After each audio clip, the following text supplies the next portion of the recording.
The human need to explore is deep within all of us. Our ancestors crossed mountain ranges, sailed open oceans to map new lands, and sought out the unknown, while always looking to the stars. We're curious, and now we're at a place where we can pioneer new horizons. Now is the time. You, Shepard, have cleared the tower? To open the promise of space to all. Guys, we're doing it! And lay the way for generations to come. When our descendants look to the stars, they'll remember this time. When they reflect on where it started, they'll remember this place. And when they honor those first explorers who said, "Let's go," they'll remember these bold steps. We are of blue origin. And this Let's do this, New Glenn. is just the beginning.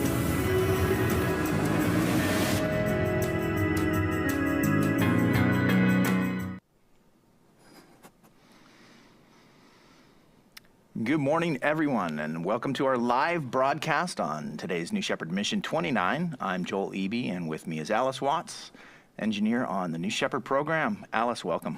Hi, everyone, and thanks for having me. I'm thrilled to be here and excited to share another great New Shepard launch with you. Today marks the 29th mission overall for our New Shepard flight program, and it's a really special one. Today, it's all about the moon. We're going to be spinning up the capsule to simulate lunar gravity for our payload customers on board. It's so cool and totally unique. The first time we've ever tried to do this. The program's come a long way, and note that this is the first New Shepard mission since our inaugural New Glenn flight into orbit just a couple weeks ago. So now New Shepard is one of 2 active launch systems at Blue Origin. What a time. I know, so crazy. That launch was incredible to watch.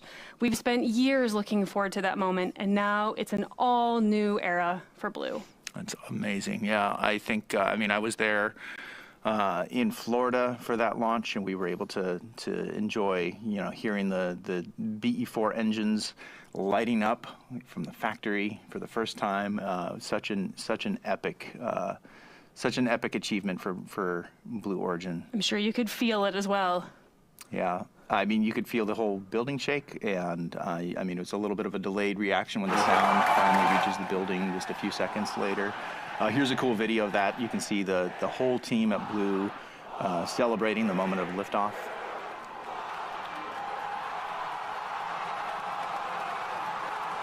I love seeing this clip, the amount of passion that Team Blue has to be able to all join in. This is, by the way, this is in the middle of the night when they all showed up at our auditorium there in Kent and cheered on the liftoff of that rocket. Such a cool moment. So much passion from Team Blue. Congrats once again to the New Glenn team for reaching orbit on our first attempt. So getting back to today's flight, Alice, lay the groundwork for us. Tell us what's going on here. Yeah, so there's no crew on board this one today. We're flying another one of our signature payload flights, though. Yeah, and one remarkable thing about our system is that our capsule and engines and our boosters, they're all completely interchangeable between different vehicles. So you might remember we launched an all-new capsule and booster combo recently on our NS-27 mission. Today we're flying the reusable booster from that mission, but the capsule that we use for payloads is in action today. That one's been in flight since 2017. It's seen a lot of space action so far. You're right. That capsule's had 10 flights so far, and overall, this will be the 14th payload flight for the program. And after today, we'll have flown over 175 payloads to space. Amazing. We now have 3 capsules and 2 boosters in service to better address all of the demand for our payload and astronaut customers. We're already seeing that happen. We've flown 47 people above the Kármán line so far, and that accounts for nearly 7% of all astronauts to date. It's a thrilling time for space exploration, and for all of us here at Blue Origin. All right, we're T-minus 12 minutes to go here. Let's talk about what do we have on board today. Yeah, this flight is carrying 30 payloads, 29 of which are inside the crew capsule, and one of them is on the booster. Now, over half of these payloads are funded by NASA's Flight Opportunities Program. They're testing innovations critical to achieving the Artemis's program goals and exploring the lunar surface. The other half of the payloads come from universities and commercial providers. These are also testing innovations that advance various lunar efforts. It's all about the moon. And speaking of testing, 4 of these payloads are from Honeybee Robotics, a Blue Origin company. The team there is doing some really, I'd say, some groundbreaking work, wouldn't you say? Yeah, I would. After all, these technologies are all about breaking ground on the moon. Specifically, they're about lunar regolith, or the soil of the moon. They're researching how we'll excavate and process that soil. Honeybee is doing a lot of great work for us right now, as well as paving the way for future lunar exploration and habitation. And if you've been following Blue, you know how important all this lunar research is for our mission and vision. So, hey, big shout out to the Honeybee team for all their incredible work.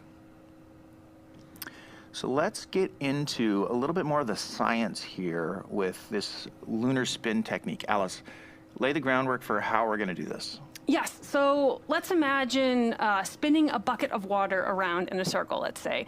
And the water stays pressed against the bottom of the bucket as you spin it because of the outward force created by the spin. Now, this force is called the centrifugal force. When the capsule spins today, everything inside will feel pushed outward towards the wall of the spacecraft. This outward force mimics gravity. Now, to simulate lunar gravity, which is about 1/6 that of Earth's gravity, the capsule's spin speed is carefully controlled. The faster it spins, the stronger the force. So the spin is calibrated to match the weaker pull of gravity on the moon. Now, this isn't real gravity, but rather a force that feels like gravity because of the spin. Today, we will be spinning at 11 rotations per minute. And compared to our normal spin rate of a half a rotation per minute, today's will be a much more intense spin, 22 times more intense to be specific. That's pretty significant. And think about that. We're able to do this testing only 62 miles away from Earth, or that's where the Kármán line is, 100 kilometers, rather than having to go, all the way to the surface of the moon, or 240,000 miles away. So this testing is much more achievable. And tell us, what kinds of testing are we going to be doing within these payloads? Yeah, I just want to note that we have entered a hold here, so we'll watch that clock. But to talk specifically more about the payloads, let's imagine what it would take to go back to the moon. Now, this time to stay. What kind of technologies are required, and how would we do those tests here on Earth before the voyage? Well, you'd need to cover these 6 crucial areas: in situ resource utilization, or ISRU, dust mitigation, advanced habitation systems, sensors and instrumentation, small spacecraft technologies, as well as entry, descent, and landing technologies. It's quite a full range of lunar testing we're able to do. Yeah, and the fact that all this proves these technologies, we can prove these technologies at a lower cost on New Shepard. It's kind of another step towards Blue's mission of radically reducing the cost of spaceflight. And up until now, if you wanted to simulate the moon's gravity, you could only do that for just a few seconds using centrifuges or parabolic flights. Yeah, and with this new capability, NASA can now expose their payloads to lunar gravity for a significantly longer duration, about 2 minutes today. And they're capable of testing much larger payload sizes. On top of all of that, it allows research to get their test results back the same day, just a few hours right after the capsule lands. So yeah, New Shepard is not just a launch vehicle. It is essential for the testing of technology that will make a sustained presence on the moon possible. Well, thank you for that groundwork there. All right, we're coming up here. As you acknowledged, there's a hold going on here with the clock. We're about 2 minutes into the hold. We expect the mission control team soon to be ready for to do the go poll to proceed into terminal count, but they're going to have to clear this hold first. So we are going to toss it over to the rocket as we get a little bit more information about what's going on. So stand by, and let's visit New Shepard out of the pad.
right, welcome back, everyone. We are looking at the New Shepard rocket on the pad, getting ready for the NS-29 flight. This is the 14th payload flight for the program today. We are still in a hold. The hold is, as you can see, it's ticking up there at about 6 minutes and counting. We're still getting information about what's going on with the vehicle from the mission control team, so stand by for that. But you know, while we're in a hold, it's good to remind people about the New Shepard program broadly. So let's talk about the incredible contribution the New Shepard's made into the commercial space industry so far. You know, New Shepard, it is something that has dramatically helped to improve access to space. And, you know, it was not long ago that in order to go to space, if you wanted to call yourself an astronaut, you had to dedicate a large portion of your life and resources to training and really dedicating yourself to, you know, a long journey of becoming a professional astronaut. And even then, only a select few would be able to have that privilege. But now with New Shepard flying regularly, it's now everyday people that can travel beyond this planet. Space is really starting to open up, and it's no longer just the professionals that can experience space flight. So with that, hey, let's take a moment and look at some of the ways that flying to space on New Shepard has impacted so many astronauts to date. Capsule. Go. Holy Booster. is this wild? Go. Each person that goes up there, Oh my golly! This is nuts! Ground. Go. all of a sudden has a totally different perspective Wow, look at that view. Countdown. Go. of this little place here. New Shepard is go for launch. This is heaven! It's almost like an out-of-body experience. New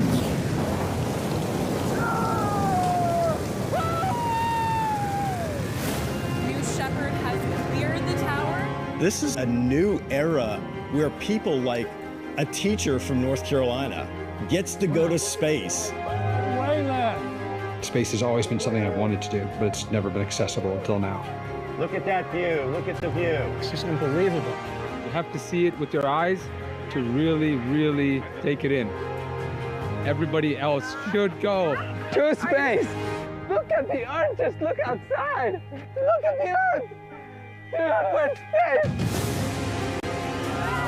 This is a life-changing experience. Everybody needs to do this. It was absolutely insane. I mean, it's the coolest thing ever. Oh my word. I'm just spinning. That was enlightenment. This is the best experience of my life, by far.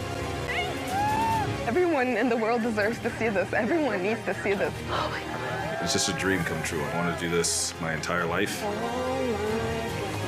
I just went to space as the first woman from Mexico. I think we need to give this gift of perspective to everybody. Oh man, this is so cool. I always said I'm gonna do it, and I just did it. We went to space! What you have given me is the most profound experience I can imagine. I can't believe this. As soon as you land, you will want more of it.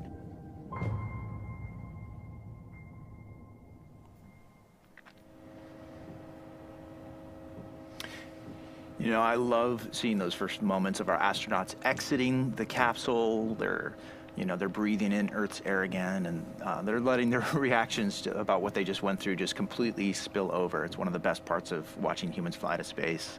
And you can really see the impact that it's made to each of those special astronauts when they're able to view Earth from space through those windows. Yes, it's an incredible moment for everyone, and it's, you know, that's what it's all about. And as you know, even our name, Blue Origin, it means Earth. Earth is humanity's blue origin. We look back and we see a blue dot in the sky. And now on New Shepard, astronauts get to witness firsthand our planet in the vastness of space as they look out those large windows and see the blackness of space and the beautiful blue Earth. And they return with a newfound hope for the future of Earth. So yeah, let's talk about, today we're doing a payload flight, the 14th payload flight. We talked about this. We're doing some really cool new lunar spin technology that we're going to try out to simulate lunar gravity. So New Shepard, we talk about it being a great platform for smaller scale space research, like what we're doing today. It's great for opening up the gateways of humans and all kinds of new humans to be able to access space themselves and to take a trip to the Kármán line. So with all of that, tell us what's going on with New Shepard as a program. What's coming up? Yeah, demand is just going up here on the New Shepard program. Blue will be, we'll be increasing our cadence capacity over the year, and but one thing we will never compromise on is safety. We like to talk about all of the redundant safety systems we have all over the New Shepard vehicle. There are backups to the backups. The entire system has been designed around safety at the center. That's right. I want to cut in here and just kind of note that we're still in a hold with the New Shepard 29 mission as we get ready to launch today. So the intel we're getting from Mission Control is actually about weather today. We're actually waiting. As you can see, there's a cloud cover above us. We can fly in clouds. Our camera systems, of course, they can't always see clearly through the clouds when we are up there, so we prefer to have clear skies when we're flying. But nothing's necessarily going to prevent us, but they're still taking a look at weather. I think they've sent a weather balloon up there, and they're waiting for the right data to show up with the results of that weather balloon check. So that's what's causing the hold at the moment. So we're going to keep waiting through this hold as we give the mission team some time to get the right data that they're looking for. So getting back to New Shepard, you talked about that commitment to safety. It's not just for our astronauts; it's also for everyone back at the ground in Texas. There's a crew. Your team, Alice, is down there in mission control and supporting the launch. So it's when we talk about safety, it's not just for the astronauts that are aboard on human flights. It's also for all the people that are on the ground in West Texas as well. Yeah, that's right. The team is not too far away from that launch pad that we're looking at right now. Only a couple miles. So keeping everyone safe is of utmost priority here. Yeah. All right, so still in a hold, 13 minutes and counting. We're going to just toss it back to the rocket, keep enjoying these live views that are coming from West Texas of New Shepard on the pad. And we will be right back as soon as we have a little bit more information. Stand by.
All right, everyone, welcome back. This is the NS-29 mission for New Shepard. This is the 14th payload flight for our vehicle program.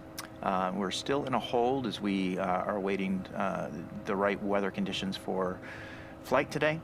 But while we're in a hold, let's revisit that exciting flight that happened just a couple weeks ago. We talked about that at the top of the show. The New Glenn 1 NG-1 mission was the first orbital mission for Blue Origin. For years, we've been, doing these New Shepard broadcasts and talking about what's going on behind the scenes as the New Glenn team designs and builds and tests the New Glenn vehicle. Well, that's now, for the first time ever, it's behind us, and we had a great, successful flight. So we're thrilled that we got to cross this important milestone of reaching orbit on our New Glenn vehicle. Let's go take a look back at how that flight went.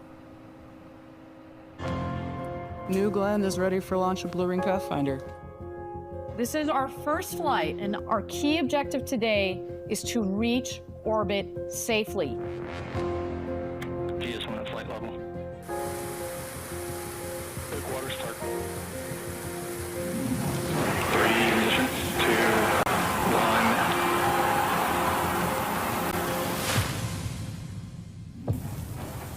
1. Lift off.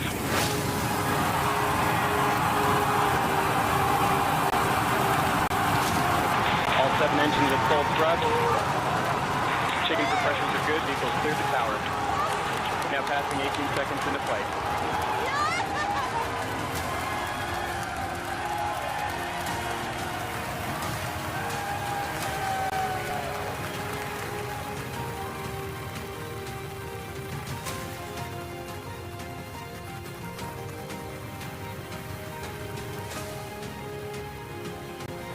Separation confirmed. And we have ignition on both D3Us. Chamber pressure is good. GS2 is now orbital. We've got to orbit safely. Congratulations, Blue Origin. Y'all have gone orbital.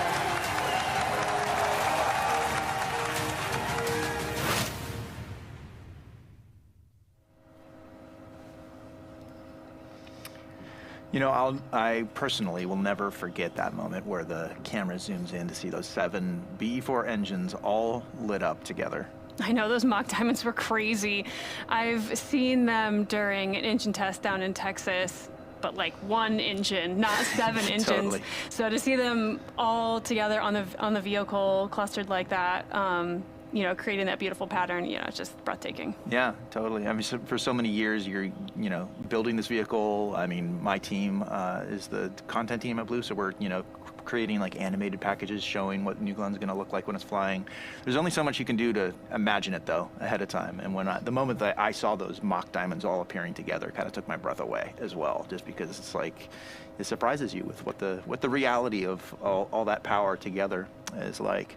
The whole moment of New Glenn's liftoff, seeing that just like massive rocket start to breathe and shake when the engines light up. And people have asked me about the payload that was aboard that day.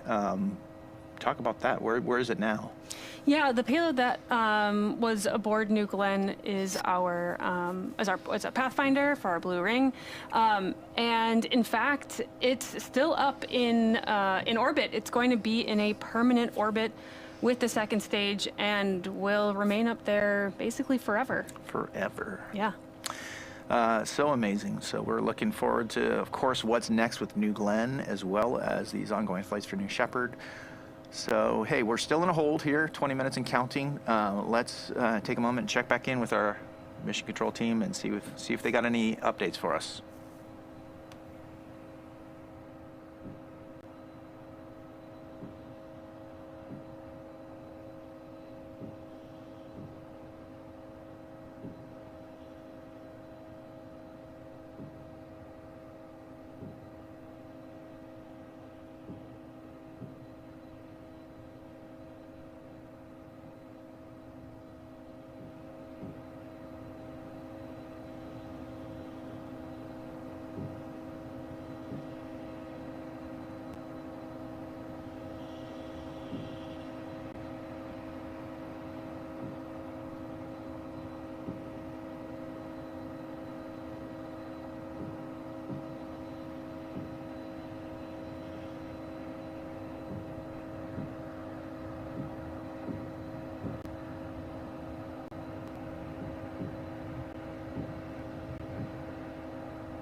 Welcome back, everybody. This is the NS-29 mission, our 14th flight for a payload flight on New Shepard program today. As you can see, we are in an extended hold here. We are waiting for a good weather open. As you can see, there's a lot of cloud cover going on in Texas. We want to make sure that the conditions for the weather are just right for flight today. I know personally, I am looking forward to seeing whatever we might be able to see from the camera views on the ground of the lunar G-spin technique that we're going to do today. So, I mean, definitely we want to see clear skies if it's possible, but as you can see, it's a lot of cloud cover. We're just assessing the conditions right now with the weather before we decide to fly. So bear with us. We're going to keep waiting for this hold as the team looks for a good opening today.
All right, welcome back, everybody. As you can see, we've been in 30 minutes of hold almost here as we are assessing the weather conditions for today's launch.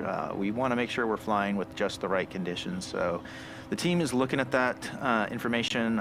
It sounds like they're not loving what they're seeing so far, but we are going to keep standing by to see if we can find a good window for this flight to be able to lift off today and have a successful flight to space. So stand by with us. We're going to keep viewing these great live views of our rocket getting ready on the pad today. We'll be with you.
Welcome back, everybody. We are still wading through this hold as our team assesses weather conditions for today's launch. And, you know, on the topic of weather, we have a team that is, you know, very faithfully working in the background, assessing weather conditions, and there's a lot that goes into making weather decisions for New Shepard.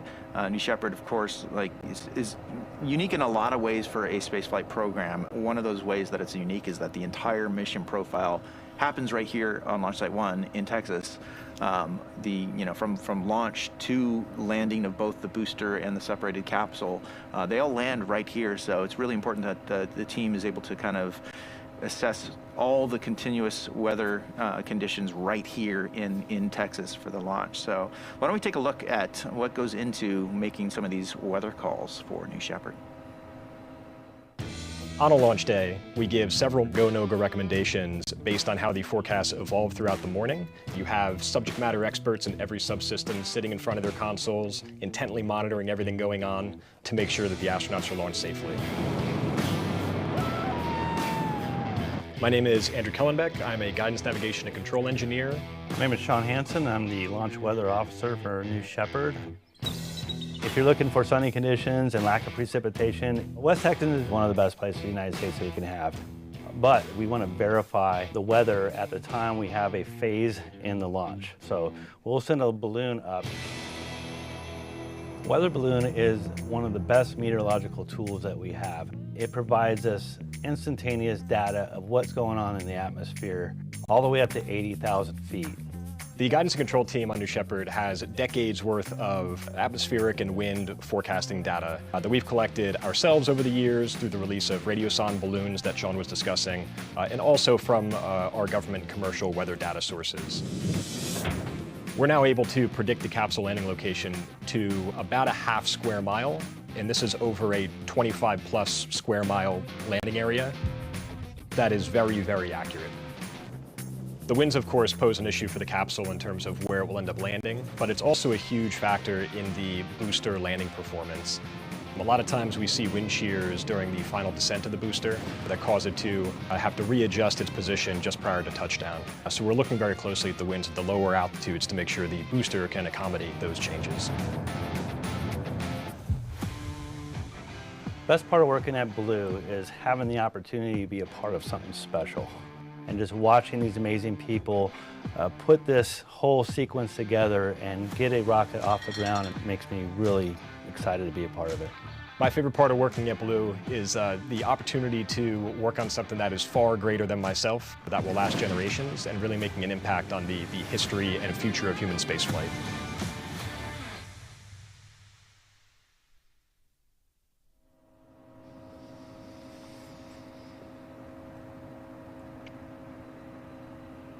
Yeah, there's a lot that goes into making these weather calls.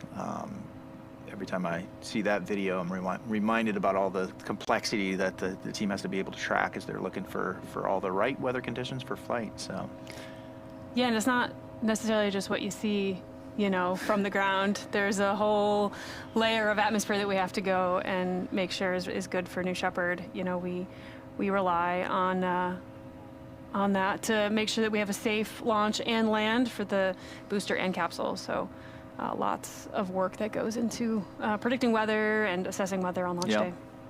Now, I can say from the camera side, like we have these long-range cameras that are sitting on the ground ready to point up at the rocket and watch it in flight. Once it does pass through a cloud layer, we have, you know, infrared cameras to be able to kind of look through that. And that's why if you've watched these broadcasts before, that's probably what you might remember noticing is sort of these funny colored views that are infrared cameras that are picking up heat signatures from the vehicle that are on the other side of the clouds. So that's possible too, but it's always nice to be able to fly on a completely clear day. You just don't always get that. So we're hearing from Mission Control. They're still waiting for these conditions there's a potential window. They're holding it open for this window. So stand by, bear with us. I know it's never fun to wait through all these holds, but sometimes you just got to wait for the right conditions. So we're going to keep standing by here. Let's toss it back to New Shepard as we check in again with our Mission Control team.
All right, welcome back, everybody. We're still waiting through this hold as the mission team assesses weather conditions for today's flight. While we're in the hold, let's take a moment to recognize some of the people who work at Blue, the individuals who drive our amazing programs here at Blue. We've got such incredible technology and such an important mission here at Blue. Overall, the mission that guides us. But we always like to say it's the people of Blue that make this place truly great. So let's now take a moment and introduce you to one of those very special Team Blue members. It's a privilege to work at a company that makes quality rocket engines. Using a combination of CNC and laser cutters, I produce and install parts on our engine nozzles. I love what I do, and I'm honored to be a part of something so historic and unique, especially when I see that engine light up. I'm excited to wake up every morning, knowing that the work I do every day will lead to millions of people living and working in space. I'm Darren Threet, a welder and laser operator at Blue Origin, and together we are building a road to space for the benefit of Earth.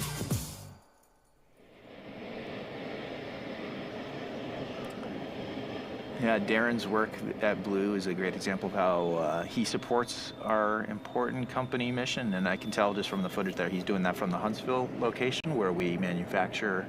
It's our high-rate manufacturing for our engines, our factory there, and that factory did such amazing work last year as we kind of ramped up production on readiness for NG1, as well as supporting the ULA's Vulcan flights as well. You know, Blue's a place where we have big ambitions, and to meet all that ambition, we're continuing to grow as a company. We have positions open across our manufacturing sites, including Cape Canaveral, West Texas, the Seattle area, and Huntsville, Alabama. So, of course, we want to remind you that if you want to consider joining our mission, we need great people across so many of the verticals and so many locations here at the company. So please do us a favor. Check out those job listings online at blueorigin.com/careers. You know, career in aerospace, working right alongside all of us here at Blue to build a road to space for the benefit of Earth. That career could be closer than you think.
All right, welcome back, everybody, and thank you for your extended patience as we get through this extended hold here.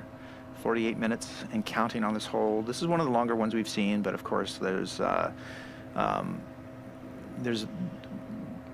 team in Mission Control is looking for just those ideal conditions for flight, and the weather balloon that they had sent up, they're just assessing the data is coming back from that weather balloon, and they're just hoping to find a good window here. So bear with us. We're still looking for that great window for flight today. We're in contact with Mission Control here in the background, and we'll just keep bringing you updates as long as there's a chance we're still going to fly today. So bear with us. Let's toss it back out to New Shepard as we wait through this hold.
Welcome back, everybody. We're still in a hold here as we assess weather conditions for the possible liftoff of New Shepard today on the NS-29 mission, the 14th flight of our payload system, our payload flights. This is the 14th one, and we've got some really cool lunar G technology that is going to be tested on this flight. So we want to make sure the conditions are just right to get all those tests successfully sent to space. So while we're in a hold, while we got all these great live view cameras down in West Texas of our launch pad there in West Texas, Launch Site 1, let's zoom out a little bit and talk about the area where we launch, which is near the town of Van Horn, Texas. Let's take a little bit of a closer look at the home of New Shepard down in West Texas, Van Horn.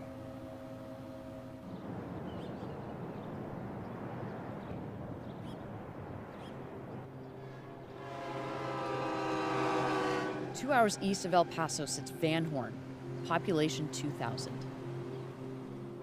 This small town lies on an isolated edge in the high desert of West Texas, with epic views in every direction. Breathtaking sunsets, a seemingly endless horizon, hiking trails, untouched lands, and natural beauty.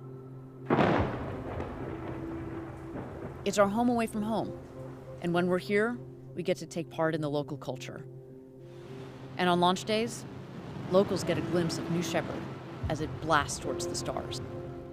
This is the home of New Shepard.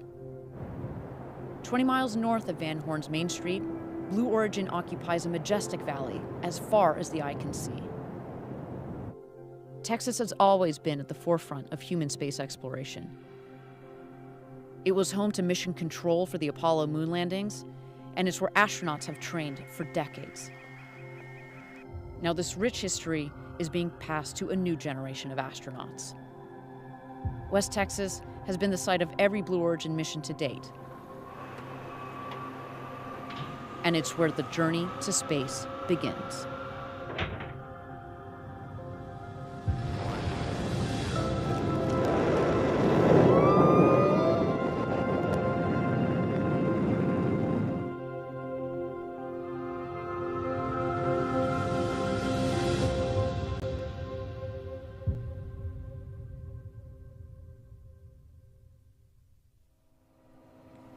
You're taking over. Yeah. Gosh, that place, it's like a second home to me. I've spent much time down there over the last few years here, and I will never forget the drive on Highway 54 to the launch site on those early launch mornings with the sun rising, those panorama shots of the desert. I love that place. It's just the perfect area for our astronauts to experience a flight to space, and a great place for our team to help them get there. You and I, Joel, both have spent lots of time down in Van Horn supporting these missions. And people often ask, like, why is it that Blue Origin chose such a remote place to build a launch site, in the middle of the desert? Yeah, it's, the answer to that is partially it's just space to operate, space for space. There's been so much room down there for us to operate not only this rocket, but a lot of the other test activities that we have going on for engines. It takes a large area to be able to do all that work and to launch this particular suborbital rocket, since, we talked about this, like, it's the whole mission profile that we have to support here. We use the site not only to launch the booster, but to land the booster just a couple miles away from the launch pad. And also the crew capsule also comes down right on its own, right in back to the desert where it started. So it's really the home of the entire flight profile. And keep in mind that traditionally, rockets will launch from a place like the coast of Florida, and they'll fly over the Atlantic Ocean. And when astronauts return from a place like the ISS, their point of return isn't really anywhere, related to where they launch from necessarily. So that's not so with New Shepard. We needed this space to be able to operate the full flight from launch all the way through landing of both vehicles right here. And really, this distant rural landscape that you're seeing here, it provides an expansive environment to not only launch New Shepard, but to test our engines, and to do all this operational work away from wildlife and human population. So even though we don't really broadcast anymore from the launch site itself, it used to be that when we did these New Shepard broadcasts, we would sort of, all camp out down there. It was like, doing a week of space camp for all of us fans of rocketry, and that was fun. We don't broadcast from down there anymore. You and I are sitting here in our Kent headquarters to do this, but we get these live camera views that, they always take you right back to the site. There's nothing quite like that. You mentioned it earlier, that, the morning drive when you are, waking up in Van Horn before the sun has come up and you're driving into the site. It's about, 25 miles or so. The sun is crusting over those mountains on the east. It's a really special feeling. Yeah, I've got a very special playlist I listen to every launch morning, and I still have that tradition today, driving in here early morning. So that beautiful sky there, the stars just light up at night, and It's just such a great place. It really sets the tone to go to space. Yeah, what you're looking at there, this picture is a live camera view of our landing pad. Obviously, we haven't flown the mission yet today, so the booster's not there yet, but you can kind of make out the little bit of a clearing space ahead in that shot. But that ridge of West Texas mountains to the west there, that's the feeling you get with these wide open skies you're talking about. We talk about space being the final frontier, and we kind of sometimes think about West Texas as sort of like that doorstep to the final frontier.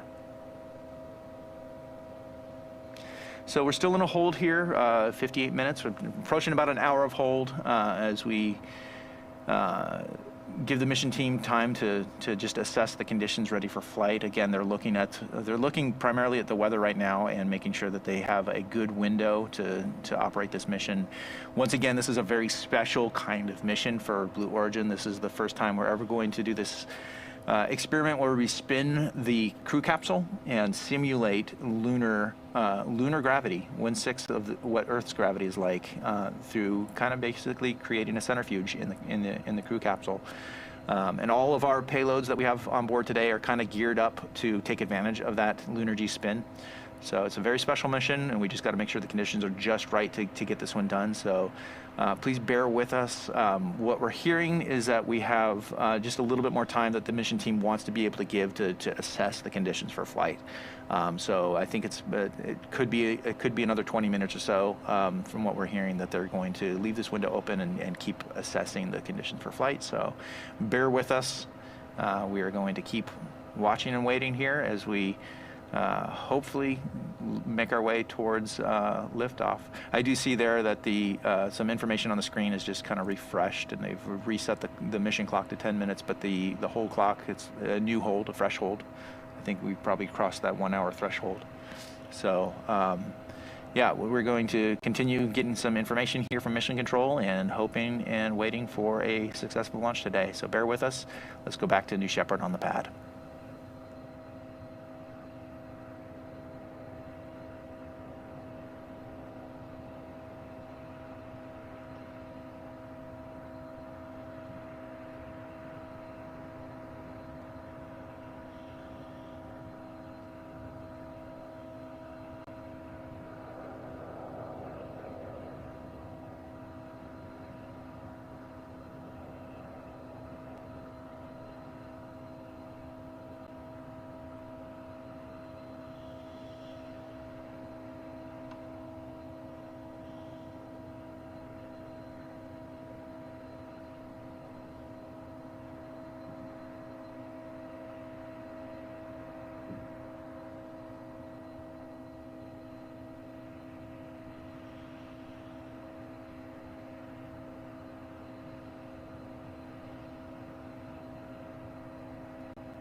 All right, welcome back, everybody. We are still in a hold. We're giving the mission team time to assess the weather conditions for the flight today. As you can see, there's a heavy cloud cover going on.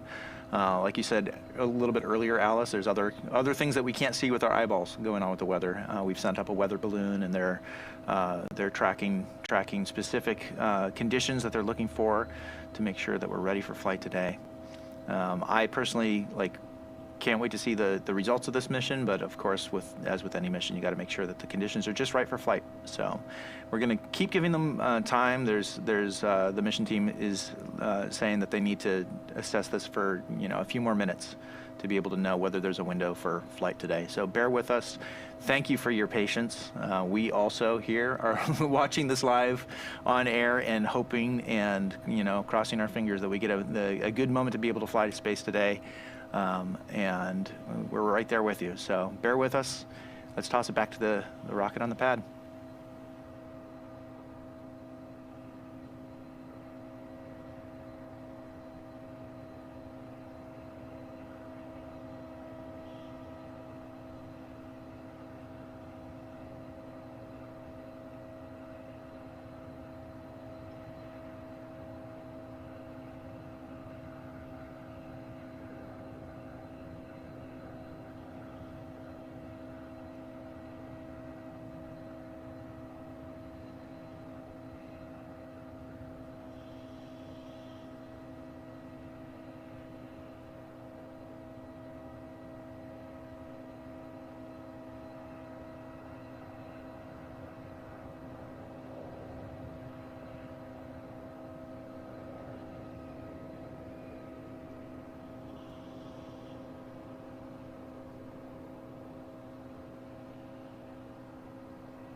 Welcome back, everybody. We're still on a hold here in West Texas at Launch Site 1 as we are assessing the conditions for launch, and the team is still working their way through, looking for that good window to be able to launch today.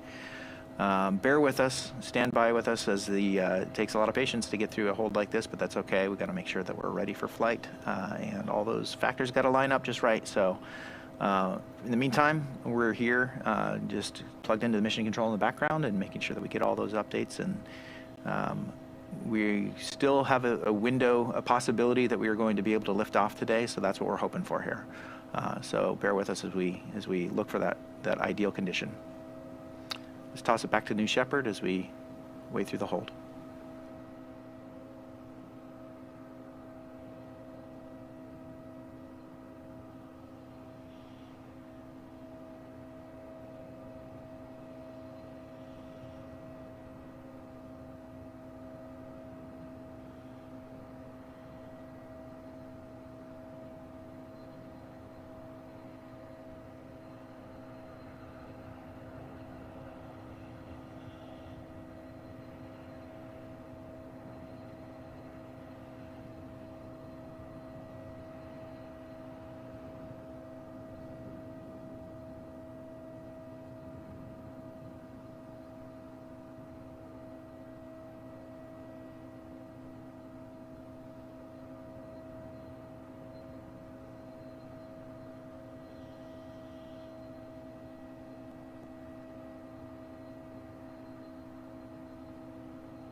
Welcome back, everybody. We're still in a hold as we, as a reminder, we're waiting for the mission team to look for that right ideal condition, especially with the weather going on today in West Texas.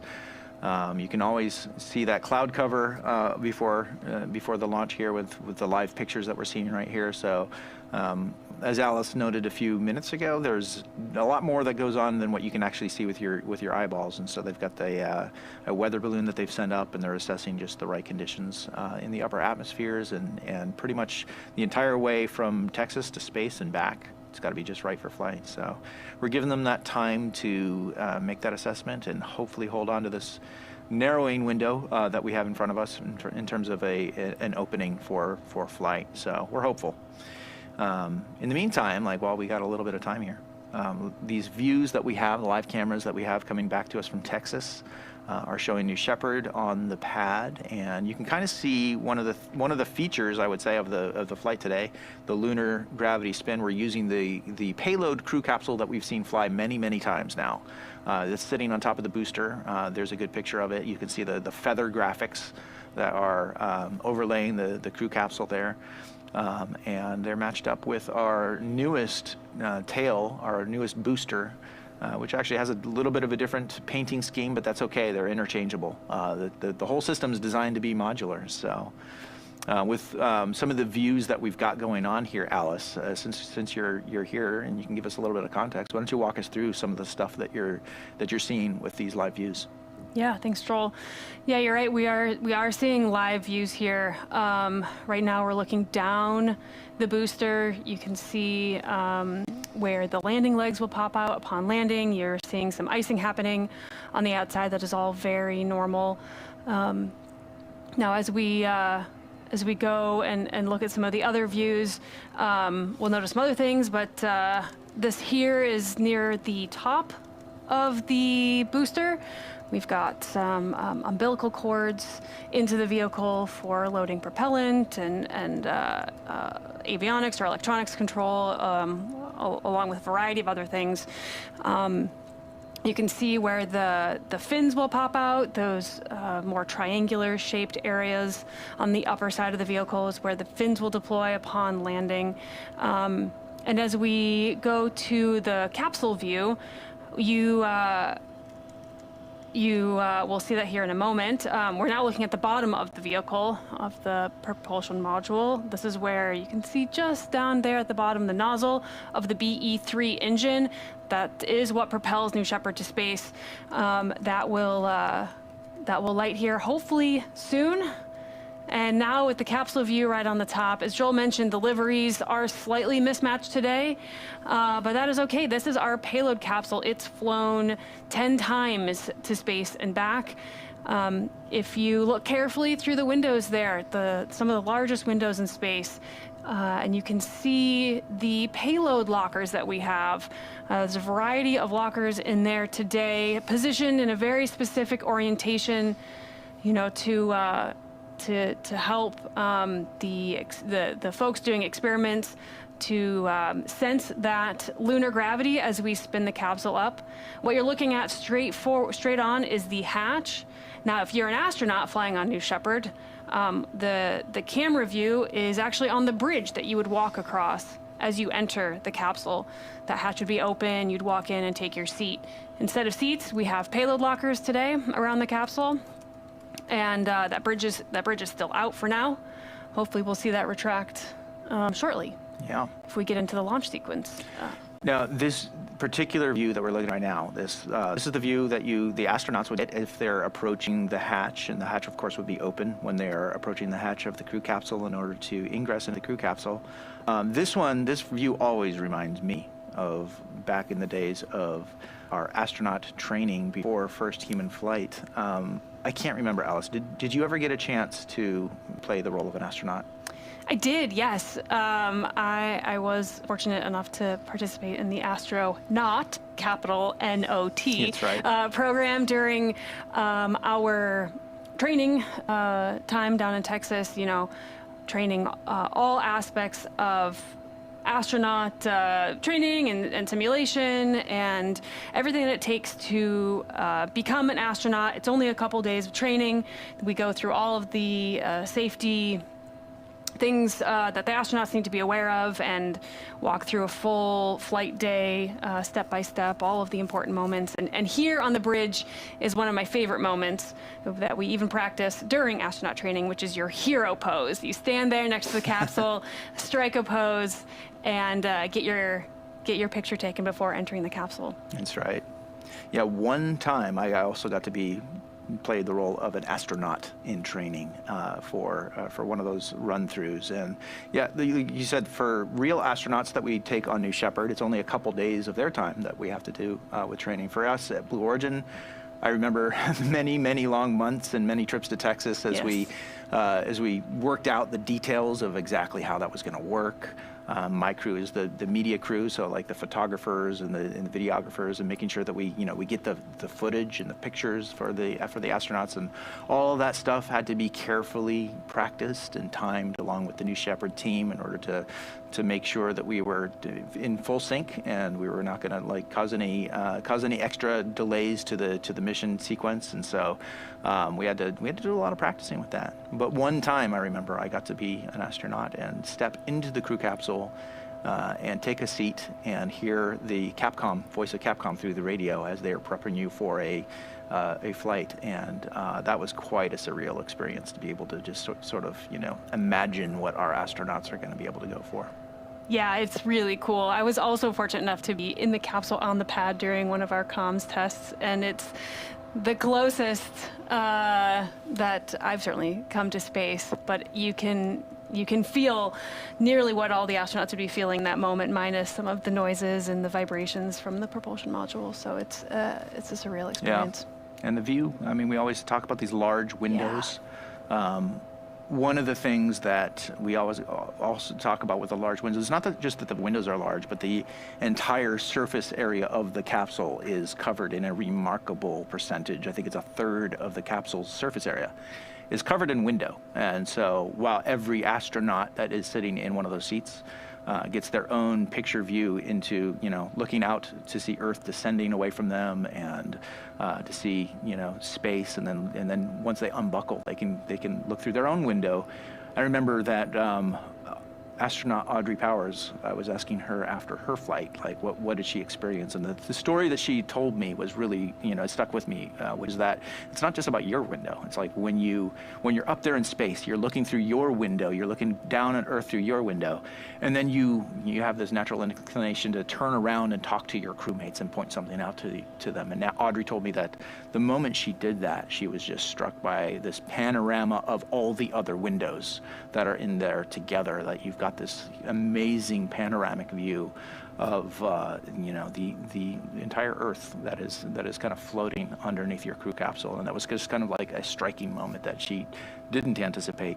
And it's, not having gone to space myself, I can imagine there's a lot of things that you probably are hit with just a sensory overload when you're inside that crew capsule, looking down at Earth through these windows. So today we've got these payload boxes, as you pointed out, that you can see through especially that left window there. You can see the silhouette of those payload boxes there. The capsule's loaded up with those boxes, and so hopefully those boxes are going to get to enjoy those large windows that our astronauts normally do. Yeah, and quite a spin today.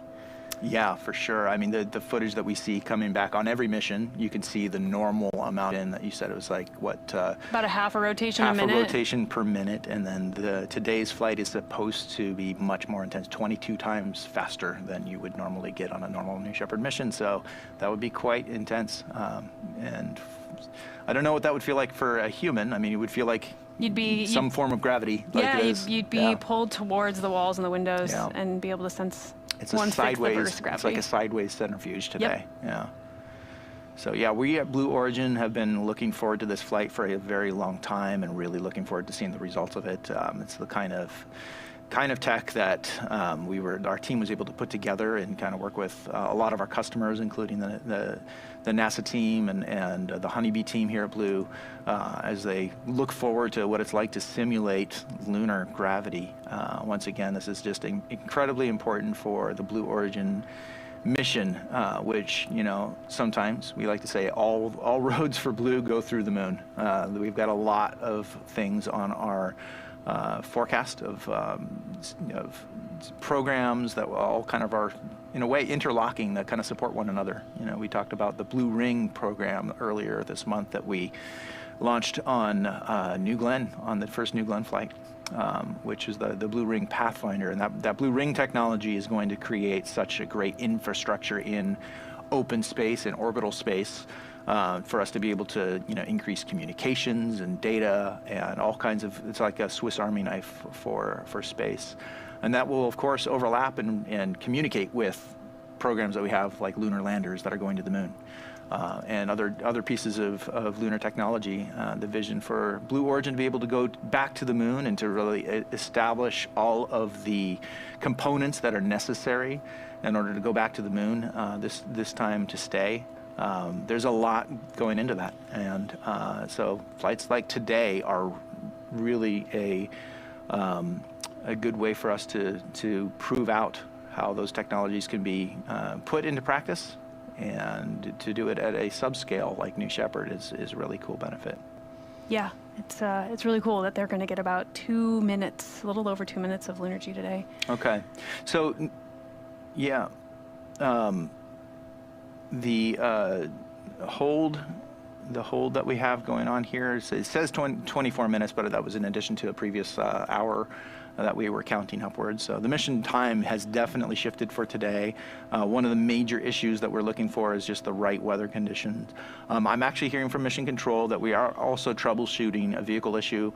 This is kind of a normal part of the process of getting ready for flight, is we're making sure that all systems are go for launch. So a couple things going on today. There's the weather issue, and there's also one vehicle issue that they're currently troubleshooting, which is accounting for this extra time that we have on the clock here. So bear with us. We have not yet called for a scrub, and usually happens a little bit earlier than this, but sometimes we want to give them all the time that they need to make that call. So the mission team is working furiously.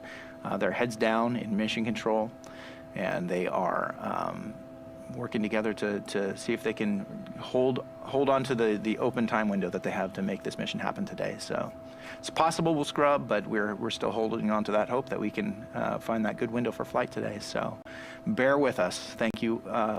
Thank you for your immense patience with this extended timeline for today's flight. With that, let's toss it back to the rocket and just enjoy these great views of New Shepard getting ready for flight.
All right, welcome back, everybody. This is the attempt for NS-29, the 14th payload flight for New Shepard program.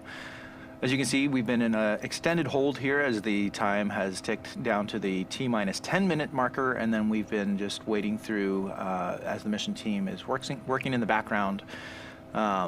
In addition to tracking the thick clouds that we're seeing today, we've also encountered a vehicle issue related to the booster's avionics. That's going to take us beyond our launch window, unfortunately. We're going to be scrubbing today's launch to look into this issue further and hopefully find a better weather window open to be able to make sure that this is a successful flight for the NS-29 mission. So once that turnaround plan is confirmed, we're going to announce a new launch window. For now, you can follow us on social media for updates. Hey everyone, thank you for bearing with us today as we're hopeful throughout the launch countdown today to find that window to open for flight today, but we just didn't find it. We're going to scrub today. Thank you for joining us today. Thanks for your patience. Please join us when we announce our new launch window coming up. Follow us on social media for updates. Gradatum Verociter.